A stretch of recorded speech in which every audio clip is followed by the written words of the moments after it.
Welcome to Genetic Counseling Awareness Channel with Katie Lee. All the best resources you'll ever need at Genetic Counseling Awareness Channel. Hi everyone, it's me, Katie Lee, CGC, and welcome back to my channel. I am so excited because today I'm interviewing my friend Nikki. I met Nikki when she was our genetic counseling assistant at CCRM, the Colorado Center for Reproductive Medicine, and even though that was like 5 years ago now, we're still friends. She was really interested in genetic counseling school, which is why she got a job as a GCA. She applied to genetic counseling school once and did not match. After that, she was planning to apply again and to prepare herself, better herself for a second round of applying. But during that interim, while she was waiting for the next cycle of applications, she found a new career path, physical therapy. And if my child ever needs physical therapy, I hope they can go to Nikki because I can only imagine what an awesome physical therapist she is. She works with children ages 3 to 12 in a school system here in Colorado. I wanted to save Nikki's interview for last to wrap up this 4-part series of what to do if you don't match with a genetic counseling program, because Nikki has moved on. She identified a new program, she's completed that program, and she is currently working as a physical therapist and couldn't be happier with her choice. I hope that if you're somebody who's considering different career paths, this interview gives you some strength and encouragement. And also there's some tips in there too if you're somebody who wants to reapply to genetic counseling programs or somebody who is just coping with the loss and the rejection of not matching. So let's get into it. Hi everyone, it's Katie Lee, CGC here, and I'm excited to have my friend Nikki for the final of my 4 segments about applying to genetic counseling school and not matching. And Nikki has pursued a different career path. She's done with it. She's already working in it. So I'm really excited for her to share her story with you guys today. So I graduated a while back, back in 2015. So the details might be a little blurry, but I graduated in 2015. I was super interested in genetics. And in my genetic class, a genetic counselor came and talked about that career. And so I was very interested in it. The summer after I graduated, I got an internship with a genetic counselor. And then starting in the fall, I started working as a genetic counseling assistant, which was wonderful. I really loved it. I applied for genetic counseling school that year. And unfortunately, I was waitlisted and I didn't end up getting in that round. So when I applied, I only applied to one school. I applied to the University of Colorado. And I guess I just kind of thought, if I don't get into this one school, then when I reapply the following year, I'm going to branch out and apply to a lot of different schools. Tell us more about why you only applied to one school, because that's something I've got questions about from people who really want to stay in their city, and their city maybe only offers one program. And I know that was kind of the story for you. So talk a little bit about that. Yeah, I think that that's sort of exactly what it was. And I think that I was kind of young. I was just out of undergrad, and all of my friends and family and boyfriend were all living in Colorado, and there's only one program in Colorado. So at that time, I didn't see myself moving for grad school, and I guess I was just very hopeful that it was going to work out for the University of Colorado. So that's why I chose to just apply to the one school. And we were really hopeful for you too, because you were a really, really well-prepared applicant and super well-rounded. So tell us, from what you remember, since some time has passed, what had you done to prepare for genetic counseling school? Yeah, so as I mentioned, I had my genetic counseling internship where I did a lot for the genetic counselor. And then I was working as the genetic counseling assistant, which I gained so much experience. The genetic counselors I worked with, including you, let me shadow a lot, take family histories, all kinds of things like that. I was contacting families. I felt like I was really pretty involved with some of the work of a lot of aspects. Yeah. So those kind of things. I also shadowed a lot of different genetic counselors in different fields. My sort of passion has always been with pediatrics and sort of the genetic conditions that kids can have. And so I did a lot of shadowing at Children's Hospital. Also did some shadowing with a cancer genetic counselor. So I tried to really just dip my feet into a lot of different aspects of genetic counseling to prepare. And you volunteered. You had some volunteer experiences. Right. And what else did you also had a perfect GPA. So yeah, you were pretty well prepared. Right. I tried to be prepared for it. How did the interview go, Nikki? So I did some practice interviewing with the genetic counselors I was working with, and I think that was really helpful. When I actually got into the interview, I felt like it was sort of hard to read with the different people that I was interviewing with. And I think, I don't know, when I got out of it, I felt okay about it. Like it probably could have went better, but also I know that interviewers just kind of keep a straight face a lot of the time. So I didn't really know what to expect, but I felt like this was my only interview and I didn't think that it went the best that it could have gone. Mm-hmm. And was there anything that you could have done to prepare better for the interview? Or do you feel like it just kind of, sometimes interviews are a little awkward or you don't just totally vibe with the people you're meeting? Yeah, exactly. I think that in that interview, that situation, I think that I was prepared. I did what I could. And thinking back, I feel like it was just probably a school that wasn't a good fit for me. And if I interviewed at more schools, I could have had a better interview experience. I think that school just wasn't the perfect fit for me. And that's why it sort of went the way it did. Yeah. Okay, so back when you applied, there was not a match program. This was just the old school method where you wait to hear back from your school over email or phone. So tell us about that day, Nikki. Let me put you Oh, man. Yes, that day, I mean, it was a long time ago, but I still can feel those emotions because it was really devastating. I got the news that I was waitlisted for the one program that I applied for. And, genetic counseling is so competitive and people who get in are probably going to, stay. And so even though I was waitlisted, there was a tiny bit of hope. I still kind of was like, okay, this probably didn't work out for me, which was devastating and, embarrassing. And you just kind of feel lost.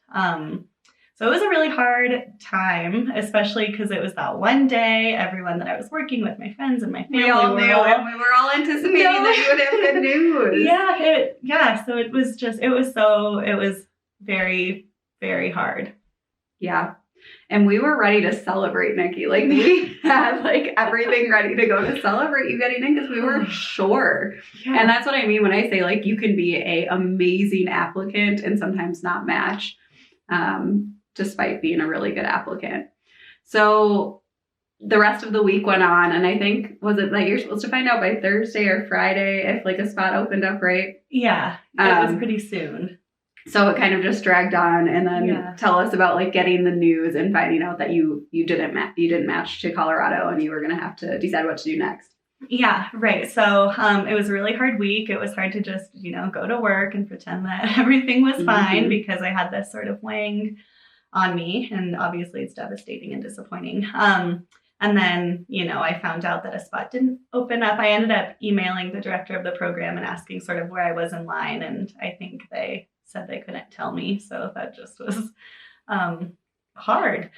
And so I found out that that it didn't work out. And from there, I was absolutely just crushed and devastated. And I was so sure that I was going to apply again the next year. I was. You were set on it.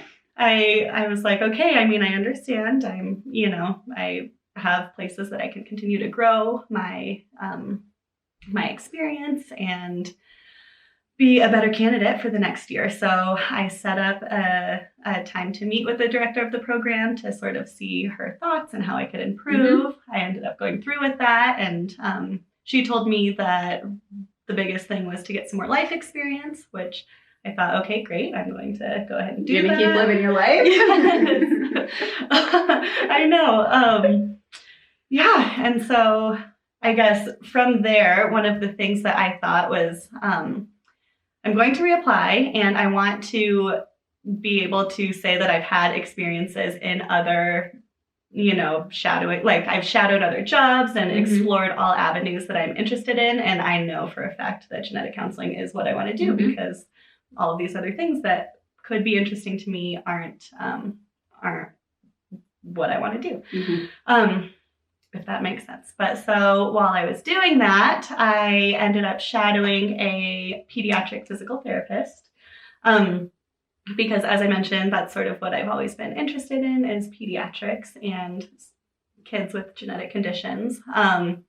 And when I started shadowing the pediatric physical therapist, I absolutely fell in love with it. I realized that that was sort of a better fit for me, being able to still work with these kids that I was passionate about helping, but in a little bit more hands-on way. Mm-hmm. And so it just, I guess I sort of went into it thinking that I just want to make sure that this isn't something I want to do. And I realized that it absolutely was something that I did want to do. And do you remember what month that was? Like how many months after finding out you didn't get in that was? It was a long time after because it took a long time to sort of get the feedback too. Like it was slow. It was slow. Yeah. And it took a while to get the feedback. And then I was trying to figure out what I could do to improve my applications because I didn't apply to PT school until 2 years later. So I took that's right.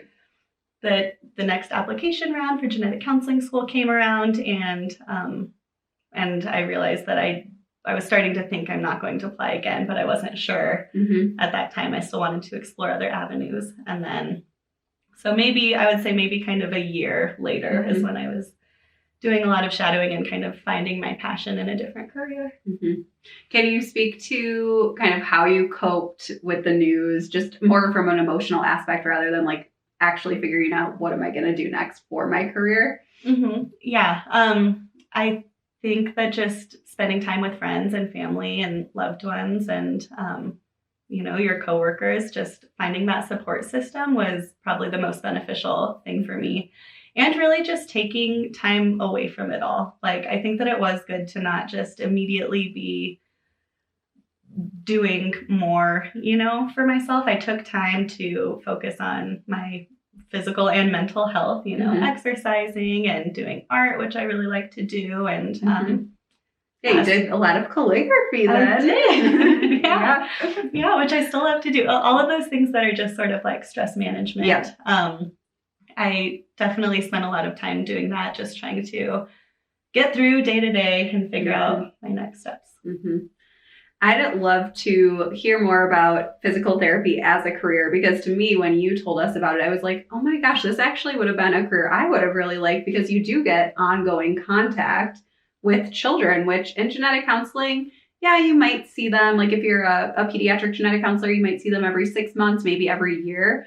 But you have much more frequent and repeated interactions with kids and get to know their families and stuff too, potentially, which is so cool.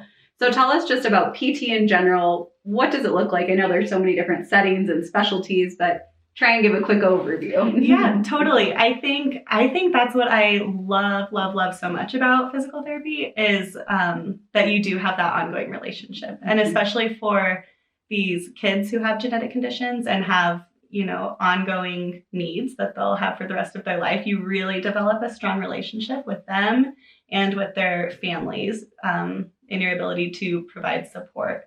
So as far as pediatric physical therapy, there's lots of different avenues. You can work in an outpatient clinic where the families come into your office. You can work in a hospital. You can work in home health where you go in to the families' houses. You can do early intervention, which is birth to 3, to really help the families during those early years. And you can do school-based physical therapy, which is what I do, and I love it. I go to a bunch of different schools just throughout the week and support kids accessing their education physically. Okay, and what other, besides working with children, what are some other specialties? Are they called that? Specialties? Yeah, okay. Yeah. Oh my gosh, there's so many in physical therapy. It's awesome. There's like orthopedics and sports, which is, I think, what people mostly think about when they think about physical therapy. After you tear your ACL or something, then rehabilitating that.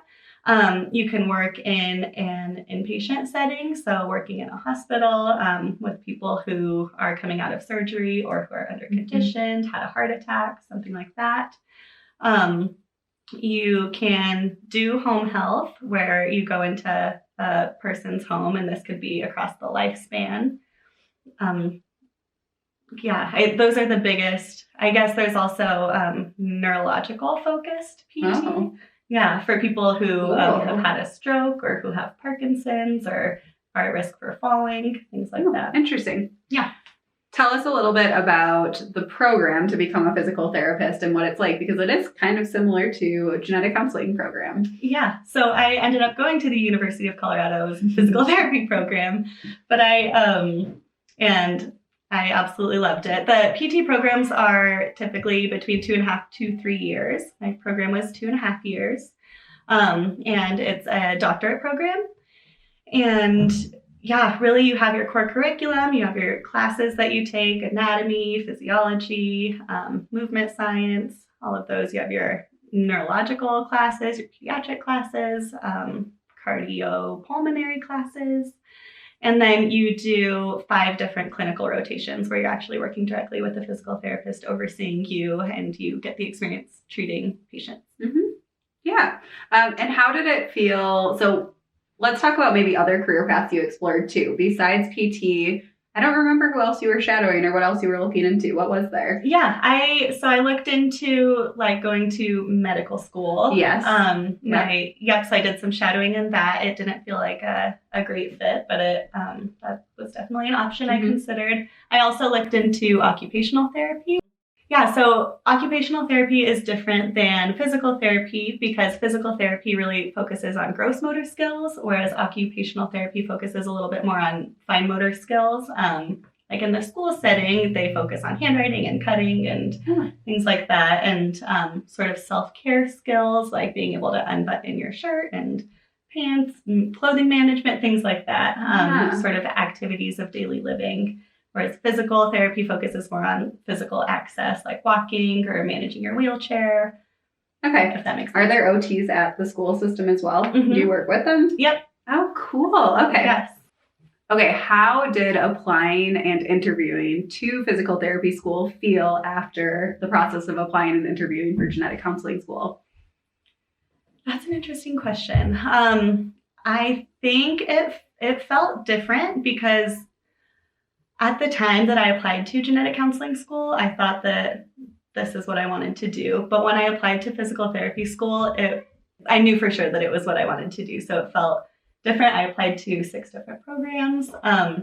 And I felt just more, it felt like a better fit, not even just during the interview, but what I had to say about why I wanted to pursue this career path. It felt, just better for me. That's good to hear. Yeah. Maybe it was the life experience of 2 years, but I feel like you also felt more confident going into it. And maybe because you did feel like it was the perfect match and you had like explored different avenues and you knew it.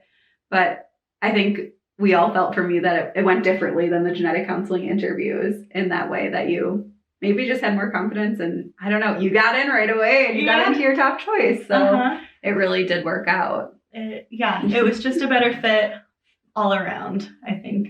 And I did have more confidence after the interview. I felt like it went well. I felt like I got a better read on the situation, even though the interviewers still had a straight face because interviews are intimidating. But yeah, I felt more kind of comfortable with it all. Mm-hmm. Once you started school, like the following fall, did you have any regrets? Did you ever think, oh, I wish I could have done genetic counseling? Or did you know, okay, I'm in the right place? I really loved that I had all of my experience in genetic counseling. I think that I learned so much during that time, and I'm really glad that I had all of that experience, but I never looked back. I never thought, I wish that instead I was a genetic counselor, because I really do think that I found the perfect career for me. But I think that I wouldn't have ever found this career if it weren't for what I went through with rejection from genetic counseling school. Yeah. And now looking back, because you are pretty far removed from it, besides finding a new career path of physical therapy, are there any other positives that you take away from the experience of the rejection? Which, I mean, that's honestly, it's got to be the biggest rejection you've ever gotten in your life. I mean, it's a huge rejection and it's a huge hit and a big life experience to face rejection like that. Is there anything now, looking back at it, that you can see as a positive about the experience? Oh, absolutely. I think it's important to go through rejection and be able to see how you're able to navigate it. Because it was the biggest rejection I've ever had, and it was devastating and heartbreaking. And going through that and then finding ways to pull yourself out of it and make your next steps and find the support systems around you, everything like that, and just know how to navigate rejection, I think is so important because it's just a part of life. And so I'm glad that I went through that experience. Actually, now that I'm this far out, looking back, it was overall good that I went through that. Mm-hmm. Okay. And then do you have any advice or any pieces of wisdom to share with people who match was just about a month ago, who didn't match and are just totally lost about what to do next? Yes, absolutely. I was in that spot, and I know how difficult it is, and how everyone who's going through that right now is feeling. It's terrible, but I think, focus on self-care and putting one foot in front of the other. And really, I definitely recommend exploring other career options, even if you know for sure that genetic counseling is what you want to do. That's how I felt at that time. But exploring other career options, I think that one of two things will happen. Either you'll realize that all of these other things that you're interested in still aren't the right career choice for you, and genetic counseling is what you want to do for the rest of your life, and that will be great, and you can bring that to your next interview. Or you might find something that feels like a better fit for you. So mm-hmm. I think that it's definitely worthwhile to try to experience other career paths. Mm-hmm. And yeah, if you do end up still feeling like genetic counseling is a good fit for you, it's actually a really unique experience you can draw upon to say that I shadowed a PT or I shadowed an OT, and I learned this is how they work with kids with genetic disorders. And I learned, about how many kids are, or how many care providers are involved in these types of children's lives to take care of them. So it can be a really beneficial thing, kind of killing two birds with mm-hmm. one stone. Yeah, definitely. Okay. Anything else? Did I miss any questions? I don't think so. No, I don't think so either. Okay. Thank you so much, Nikki. I really appreciate you sharing about that hard time in your life and where you are now. You guys, thank you so much, Katie. Of course.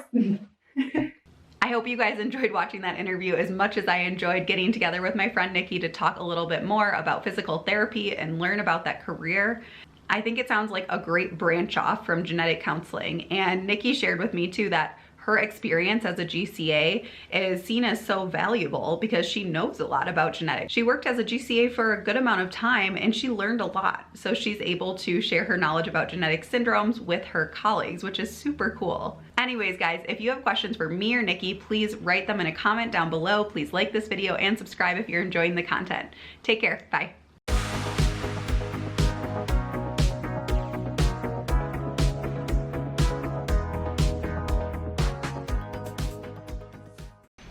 Yes. Perfect. Okay. Great.